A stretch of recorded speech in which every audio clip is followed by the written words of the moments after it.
Hey everyone, it's Aesah, and welcome to my guide for Protector Sniper Reroll. This comp has been picking up in popularity as people have been optimizing it more, and in Diamond Plus across all regions, it's actually the top performing comp.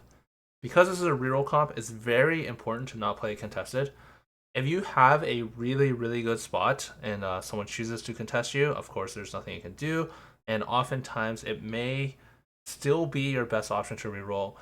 This is if you can get like Malphite 3 or Sivir 3 by like 3-1, I would say, are the conditions to kind of even consider playing it contested.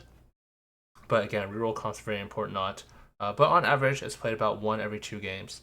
So you can get the opportunity to play this. And depending on what rank you are, generally, if other people see you have a really good spot for this, they are also trying to win the game and they will not contest you. Usually, it's not always the case. Again, varies by rank and region a lot. Um, yeah, this comp's really good. It relies on the two-piece, or basically you only need 2 crew to activate the trait, and if you have one 3-star, even if you don't have both of them 3-starred, you can get the 1 extra XP per reroll. So basically, every time you spend 2 gold on a reroll, you get 1 gold of XP, and you need to pump levels eventually, regardless of what comp you're playing.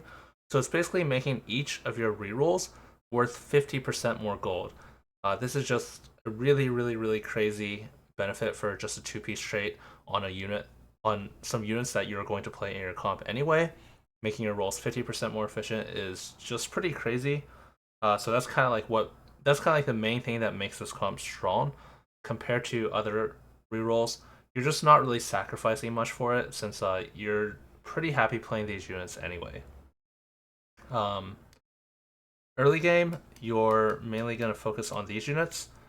If you have something else 3-starred before Jhin, you want to prioritize Gnar uh, between Gnar and Sivir. If you only have one of them 3-starred, of course, you'll always prioritize the 3-star. So basically, Jhin is stronger than Gnar, stronger than Sivir. Gnar has an active that gives 2 nearby allies attack damage, so make sure that your main carry, whoever it is one of those units that gets the benefit from Gnar. Eventually, you will want to use Jhin 3 as your main carry.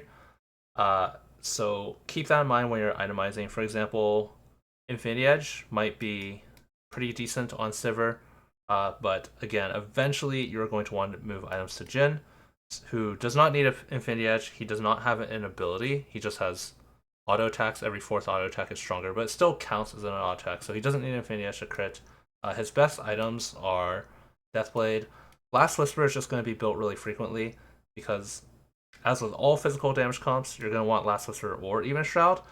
Normally, bows and gloves are harder to come by, so that's why Even Shroud is more frequently built. However, in this comp, your belts and cloaks are actually more valuable. And Last Whisper is just a decent item for Jhin. Because of the nature of Jhin, he can't actually use that many items, as we just talked about. Infinity Edge is not that good. If you have to build it, by all means, like sometimes you don't have any other options, it's still going to give you 35 AD, 35 crit, but it's going to be pretty weak. Giant Slayer is not amazing just because Snipers is already giving you a ton of damage amp. So like a lot of the value of Giant Slayer is the damage amp. Same thing with Striker's Flail, same concept there. Jhin also attacks very, very slowly, so he actually can't even stack Striker's Flail that well. Um, Same thing with Kraken. Jhin attacks very slowly, so he can't stack Krakens. Rageblade will convert the attack speed to AD, but it's going to be a lot less than a unit like Ash, for example, could stack a Rageblade Krakens. It's not going to give you that much AD. It's also pretty weak. So Jhin actually just doesn't have that many good items. Glove is just not that good of a component in this comp, so most frequently you'll be making Last Whisper. Um, so yeah, of course, again, just because Jhin doesn't have that many good items, just feel free to put anything on him. Edge Knight is going to be fine as well. Just due to this set, there's quite a lot of fights that you will win because you had an Edge Knight. But typically, in most matchups, 3 damage is going to be preferable. Malphite is going to be your best main tank between Malphite 3, Kennen 3, or even Cassante 2. Malphite actually also scales with items, so even if he were like kind of equal to Kennen, uh, he benefits more from having items on him. So you really want to take advantage of that. And yeah, so always prioritize your Malphite 3 as your main tank. If you only have 2-star Malphite and you hit Kennen 3 first, absolutely put your items here and just remove it later. It's fine. So basically, this is kind of what you're going to be rerolling. You're going to be playing on this a lot on level 5. Ideally, you can 3-star all of these. You might get bench locked. I would say the least important is Kennen. Out of all these, you need Sivir and Malphite in order to get the extra econ from the crew. And then Gnar will give his... Gnar's a good support unit that will give his adjacent allies attack damage. So it goes from 25 to 35 at 3-star Gnar. Of course, if you're really close to Kennen, I would say like Sivir and Malphite are definitely the most important engine. So prioritize those if you're getting bench locked. But ideally, you get all 3 of these. Because of the crew roll bonus, you want to roll until you have your Jhin 3. I think once you have your Jhin 3 and your Malphite 3, you can kind of reevaluate whether you pump levels or roll. Rolling, of course, is... I mean, I think the benefits are pretty straightforward. Rolling will give you a higher chance of hitting your other units. So let's say you have a setup like looks like this. I would probably roll if you have a lot of copies of these, like if you have like 6 Sivers. However, let's say you didn't have any Kennens, Gnars, or Sivers on your bench at all at this point, I might just pump levels instead. I mean, this is really unusual. It's pretty rare you're going to hit Jhin 3 before like hitting any of these. Eventually, you want to play 4 Protector. Cassante is really nice. I mean, he's just the best Protector, so you want to play him regardless, but he'll give Wraith to Jhin. And then you'll want Nico. If you don't have Kennen 3, then I think like Rakan 2 is a little bit better than Kennen 2, but it doesn't matter too much. Nico is nice because you'll get Star Guardian to Jinx. You're probably not going to have that many items for Jinx anyway, but you know, it's just nice to have, and she is the second best Protector. Once you get level 9, very, very straightforward addition. Varus, your 3 Wraith, don't worry about that. You'll still get 2 Wraith for each of these, 5 Sniper, 4 Protector. That's the eventual board you want to go for on 9. Varus and Jinx both really want Infinity Edge. So if you have to put an Infinity Edge on Jhin early on, then that's absolutely fine because you can still get value from it later on. You get a lot of removers in this game now, so don't be afraid to do that and remove it later. You will want anti-heal, as with all comps, somewhere in your board. If you do have backline anti-heal, I would probably put it on Jinx or Varus. If you have Varus, Varus will spread the best, but if not, I'd probably put it on Jinx. If you have frontline anti-heal, generally you want it on your off tank, so this could potentially just be like Cassante. And same side as your carries. Frontline items really important, so like main priority is 3 on Jhin, second priority is 3 on Malphite, and then you'll start itemizing your secondary carries. Positioning wise, snipers gain damage the further they are away from their target.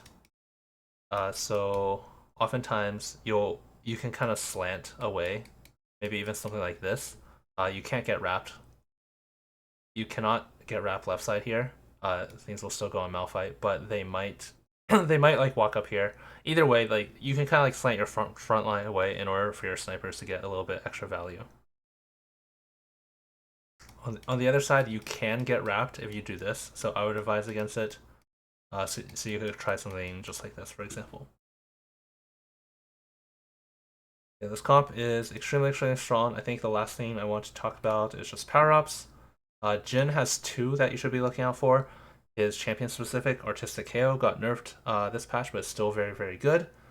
And then the other one is Spirit Sword. If you have extra crit on Jhin, so if you have like Last Whisper and Striker's Flail, this actually becomes his best power-up. But if you don't have extra crit, it's not that good. Otherwise, you can kind of just go for whatever. Like Stormbender is fine. Sky Piercer, if you don't have Shred, Bludgeoner is going to be fine. Max Attack is going to be actually pretty good if you can get it early. Double Strike, I think, is going to be fine as well. Or good, even.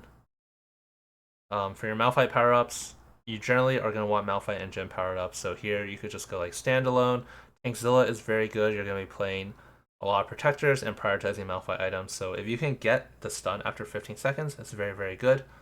If you're not getting that stun because maybe you're low rolling your frontline items or Malphites, then of course Tankzilla is pretty weak. Resistant got nerfed as well, but it's just generically good. Um, Adaptive is gonna be fine. Living Wall, yeah, I think the frontline power ups are not too important. Unstoppable is gonna be pretty good as well. It's actually a little bit less value on Malphite than other units, just because his cast is not that impactful. A lot of the value of Unstoppable is making sure your frontliners get their casts off on cadence with a CC immunity. Um, it's still good, just especially in certain matchups where your opponent will have melee carries that you're stunning with Unstoppable. If you can get something like a scaling one, like over 9,000 very early in the game, that's going to be pretty good. I will say Max Vitality and Singularity are not that great, but if you get them very early, they'll be okay. Anything else? I think that's about it. That's going to wrap up on this video for Protector Sniper. Again, this is currently pretty much the best performing comp in data at Diamond Plus, so give it a try. If you have any comments or questions, let me know in Discord, and thanks for watching.